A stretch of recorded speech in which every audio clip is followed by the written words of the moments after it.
मेरे पति ने मुझे तलाक दे दिया था क्योंकि मैं कभी माँ नहीं बन सकती थी और उसने बाद में दूसरी शादी भी कर ली। 1 साल बाद उसके घर बेटे का जन्म हुआ और उसमें मुझे उसके बेटे के पहले जन्मदिन पर बुलाया ताकि वह सब देखकर मुझे बुरा लगे। उसका प्लान मुझे अच्छे से पता था, इसलिए पार्टी के लिए जाते समय मेरे पास एक लिफाफा था, वो मैं अपने साथ ले गई। जब मैं पार्टी में पहुंची तो उसने मुझे देखा और मेरे पास आकर कहने लगा कि देखो, तुम्हें तलाक देने का मेरा फैसला एकदम योग्य था। आज मैं एक बच्चे का बाप बन गया हूँ। उसकी बात सुनकर मुझे हंसी आई और मैंने उसे वो लिफाफा उसके हाथ में देते हुए कहने लगी, इसे ध्यान से देखो। जैसे ही उसने वो लिफाफा देखा, उसके तो मानो होश ही उड़ गए हो, मानो आसमान ही गिर गया हो उसके ऊपर। मेरा नाम साक्षी है। आज मेरी नंद के बेटे का जन्मदिन के उपलक्ष्य में घर पर पूजा रखवाई गई थी और मैंने पूजा के लिए आए हुए सामान को हाथ लगा दिया था।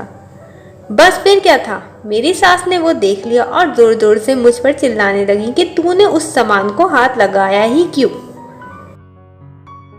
तुझे इतनी छोटी सी बात समझ नहीं आती कि प्राची के बेटे के जन्मदिन की पूजा का सामान है और इसे तू जैसी बांझ औरत ने हाथ लगाया है तो अपशगुन होता है।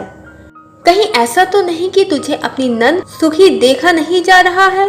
इतना सुनते ही मेरी आंखों से आंसू की धार बहने लगी। फिर भी अपनी भावनाओं को दबाते हुए मैंने कहा, माँ जी। इससे आगे कुछ कहा ही नहीं गया।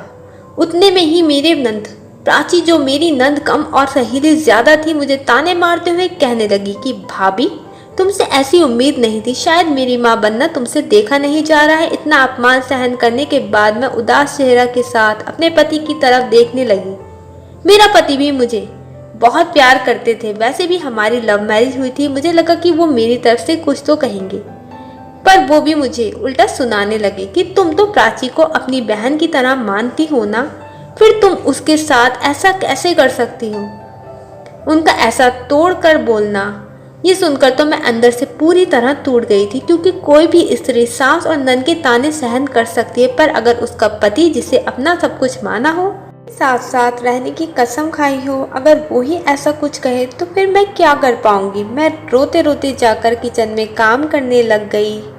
बांझ होने के कारण पूजा साहित्य में हाथ तक नहीं लगा सकती, लेकिन एक बहू होने के नाते घर के सभी कामों की जिम्मेदारी मुझ पर ही थी।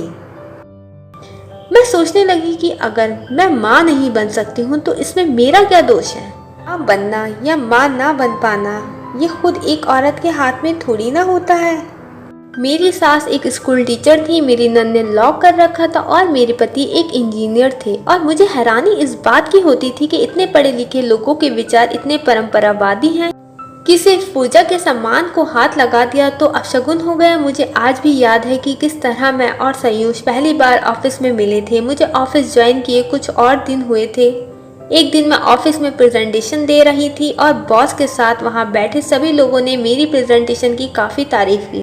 संयुष भी मेरे प्रेजेंटेशन से काफी प्रभावित हुआ। ऐसे ही ऑफिस में एक साथ काम करते करते हम दोनों कब एक दूसरे के प्यार में पड़ गए, ये हमें भी पता नहीं चला। घर वालों को जब बताया तो उन्होंने इस रिश्ते के लिए हाँ कह दी और हमारी शादी हो गई।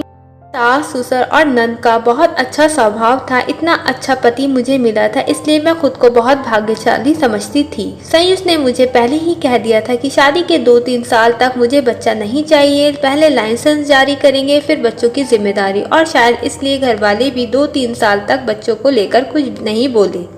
लेकिन शादी को 5 साल होते ही घर के लोग ताने मारने लगे।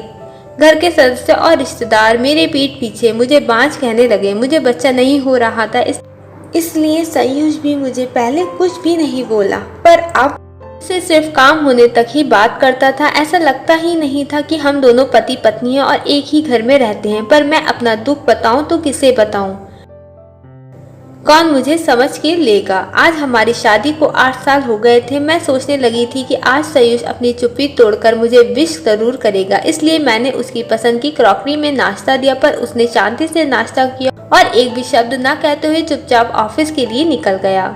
संयुष के ऑफिस जाने के बाद मैंने ऑफिस में फोन करके ये बताया कि मेरी तबीयत ठीक नहीं है। ऐसा कहकर छुट्टी ले ली ताकि संयुष को एक अच्छा सा सरप्राइज दे सकूं।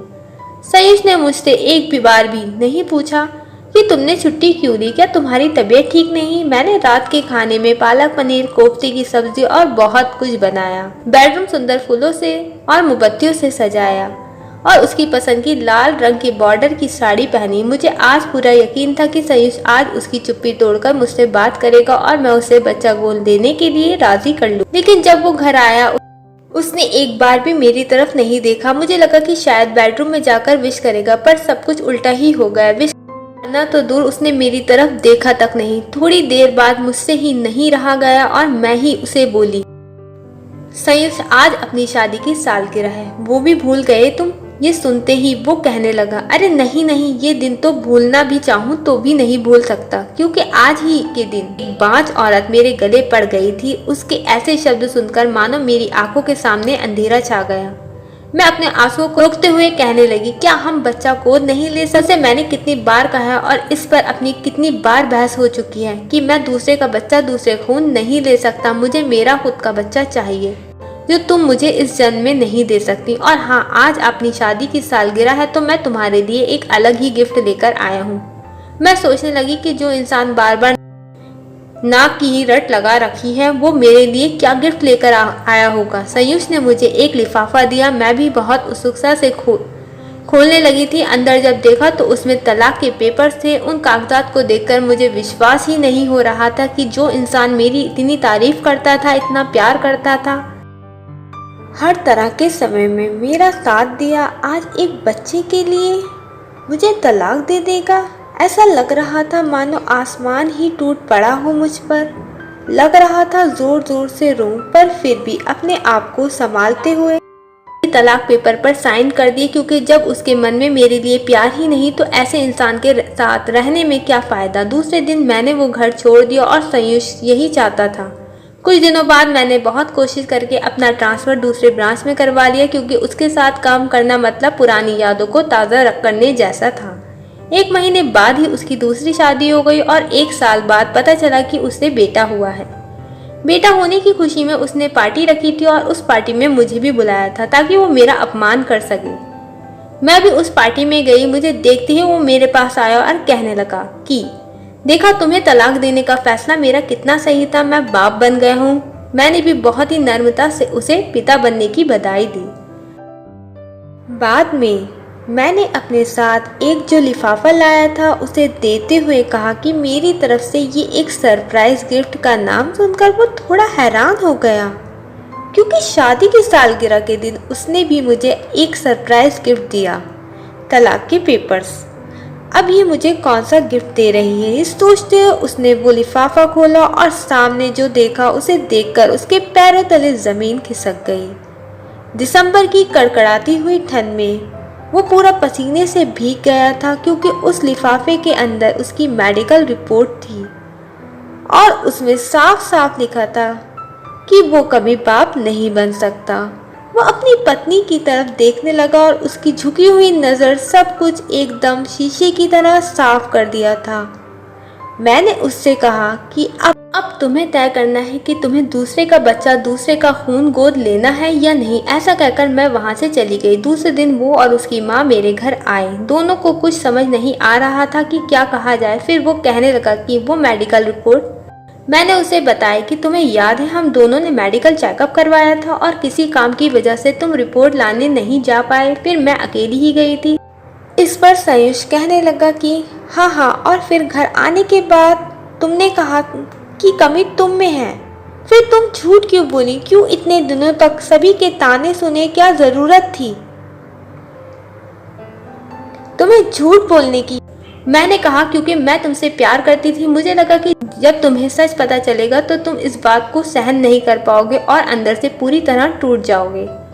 मैं तुम्हें ऐसी हालत में नहीं देख सकती थी। मेरा क्या था, मेरी तो आदत थी ताने सुनने की। मेरी तो आदत थी ताने सुनने की, पर तुम इस बात को लेकर मुझे सभी के ताने सुनने की आदत हो गई थी। पर जब तुम मुझे सुनाने लगे फिर वो मुझे सहन नहीं हुआ। संयुष कहने लगा कि तो मैंने जब तुम्हें तलाक के पेपर्स लाकर दिए तब क्यों सच नहीं बताया? गलती मेरी है जो मैंने तुमसे इतना प्यार किया, इतना विश्वास किया कि चाहे कुछ भी कहें तुम मुझे अकेला नहीं छोड़ सकते। जब तुम्हारा ही प्यार खत्म हो गया था तो साथ में रहकर भी क्या होता। मेरे साथ मुझसे कहने लगी हमसे गलती हो गई है, बहू हो सके तो हमें माफ कर दो और सब कुछ भुलाकर हमारे साथ अपने घर चलो।